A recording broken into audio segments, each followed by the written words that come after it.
Assalamualaikum warahmatullahi wabarakatuh. Yang kami hormati Ibu Yola Noverina FKM MKOM selaku dosen pengampu pada mata kuliah proses bisnis. Baiklah, di sini kami dari kelompok 5 Ruang 1 Sistem Informasi akan mempresentasikan proyek UAS kami yaitu analisis proses bisnis perusahaan menggunakan value chain. Sebelumnya, perkenalkan anggota kelompok kami terlebih dahulu. Ada saya, Dina Yuliana Putri, kemudian Ika Yulianingsih, Septiani, Endang Setiawati, dan Sophia Ranti.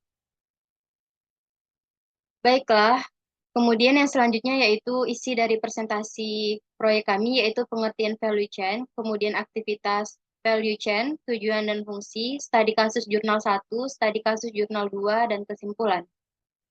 Baiklah, langsung saja kita mulai presentasi pada hari ini. Kepada rekan kami dipersilahkan. Yang pertama ada pengertian value chain.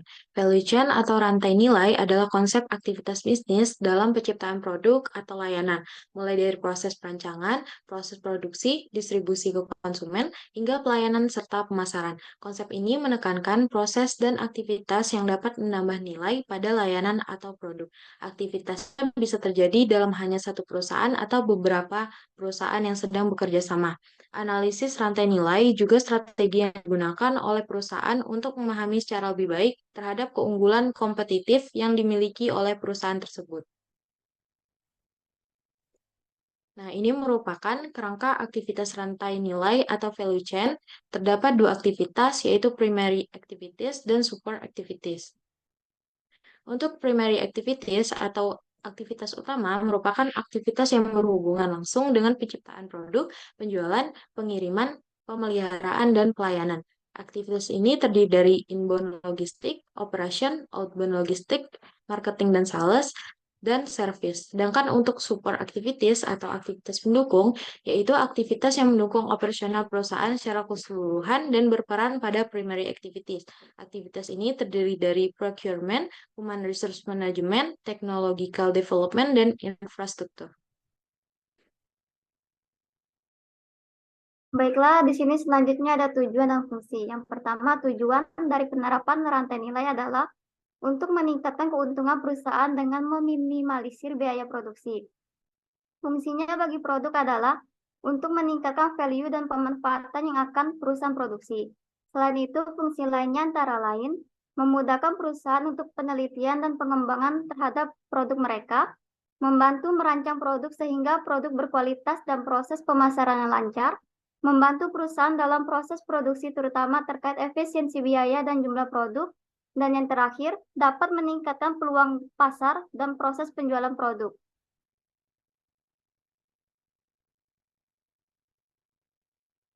Di sini terdapat studi kasus jurnal 1 yaitu tentang analisis value chain dan model bisnis pada industri pengolahan dodol salak yang diambil dari UD Salaka Tapanuli Selatan.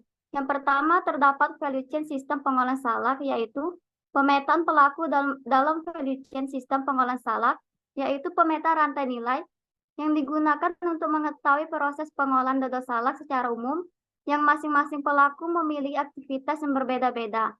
Terdapat aktivitas tersebut pada dasarnya memiliki tujuan untuk menciptakan dan meningkatkan nilai serta keunggulan kompetitif bagi setiap pelaku. Berikut ini gambaran mapping value chain pada dodol salak. Terdapat upstream, mainstream, dan downstream. Selanjutnya yaitu value chain sistem pengolahan salak. Menurut Peirce dan Robinson pada tahun 2009 dalam Wisdening Room 2013 yaitu langkah awal dalam analisis rantai nilai adalah memecah operasi suatu perusahaan menjadi aktivitas atau proses bisnis tertentu dengan mengelompokkan aktivitas atas proses tersebut ke dalam kategori aktivitas primer atau pendukung.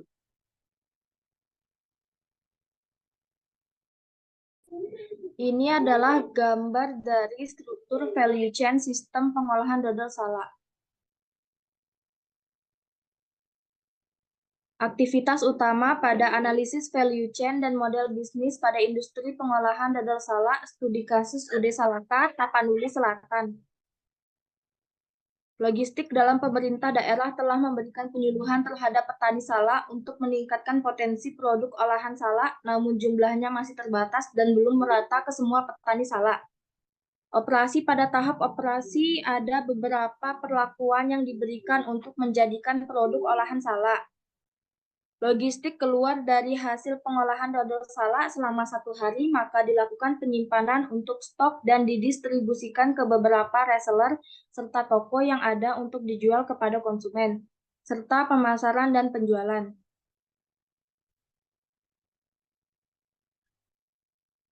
Selanjutnya yaitu aktivitas penunjang. Pada lokasi penelitian sarana infrastruktur seperti akses jalan yang dilalui cukup memadai sehingga proses pengangkutan hasil panen salak tidak mengalami hambatan. Manajemen sumber daya manusia. UD Salaka sebagai salah satu pengolah yang dibina oleh pemerintah daerah untuk dapat meningkatkan nilai jual buah salak. Pengembangan teknologi dalam penelitian ini berdasarkan observasi dan wawancara dengan pelaku rantai pasok di lapangan. Kemudian, pada aktivitas yang keempat, yaitu analisis rantai nilai dodol salak, di mana dalam sistem rantai pasok buah salak hingga menjadi produk olahan, setidaknya terdapat 2 pihak yang terlibat, petani dan pengumpul, yang mana harga salak di tingkat petani adalah 6.000 per kilonya, sedangkan di tingkat pengumpul adalah 8.000, dan harga jual di tingkat industri pengolah adalah 15.000.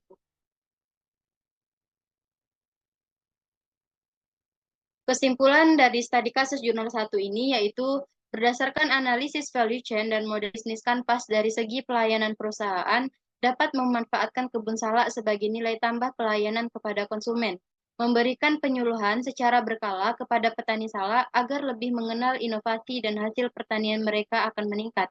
Dari segi kualitas, maka perlu strategi dalam tahap operasi pembuatan dodol salak, harus ada quality control agar produk yang dihasilkan lebih berkualitas, kemudian memberikan pelatihan kepada karyawan untuk meningkatkan kualitas sumber daya manusia mereka, memanfaatkan teknologi yang lebih modern agar hasil produksi lebih berkualitas tinggi. Kemudian, studi kasus jurnal 2, yaitu analisis rantai nilai pendidikan kejuruan dalam mengembangkan entrepreneurship, yaitu studi kasus pada SMK PGRI 20 Jakarta, yang mana pada aktivitas utama pada pendidikan kejuruan, terdapat 5 aktivitas utama, diantaranya yaitu input, operasi, output, pemasaran, dan pelayanan, di mana aktivitas input di sini merupakan peserta didik, tenaga pendidik, dan biaya pendidikan. Pada aktivitas operasi, ada pengembangan kurikulum, kegiatan belajar mengajar, pengembangan diri peserta didik, dan standar penilaian. Pada aktivitas output, ada standar kompetensi lulusan dan lulusan. Pada aktivitas pelayanan, ada bursa kerja khusus. Kemudian pada aktivitas pemasaran, ada lembaga sertifikasi profesi dan kerjasama dengan DUDI.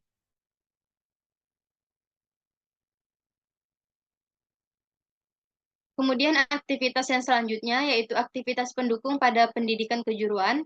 Terdapat 4 aktivitas pendukung pada pendidikan kejuruan yaitu pembelian, pengembangan teknologi, manajemen sumber daya manusia, dan infrastruktur. Yang mana aktivitas pembelian di sini terdapat peralatan praktik dan pendidikan. Kemudian pada aktivitas pengembangan teknologi, ada pembelajaran berbasis ICT, perpustakaan, dan buku sekolah. Kemudian ada elektronik. Kemudian pada aktivitas manajemen sumber daya manusia, ada pelatihan tenaga pendidik, tenaga administrasi, dan pendidikan. Kemudian pada aktivitas infrastruktur, ada standar sarana dan prasarana.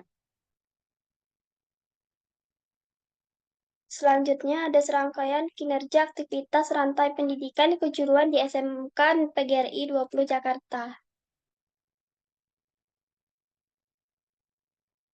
Studi kasus jurnal 2 analisis rantai nilai pendidikan kejuruan dalam mengembangkan entrepreneurship. Studi kasus pada SMK PGRI 20 Jakarta.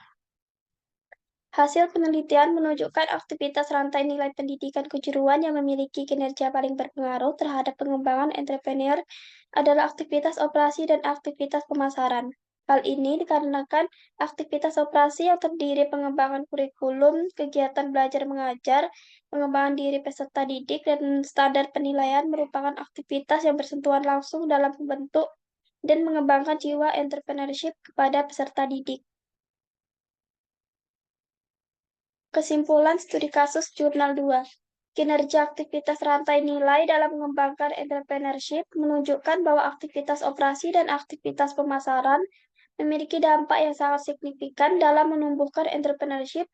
Hal ini dikarenakan dua aktivitas tersebut sangat bersentuhan langsung dengan peserta didik dalam menginternalisasi nilai-nilai entrepreneurship dan mengaplikasikannya menjadi sebuah pengalaman yang produktif.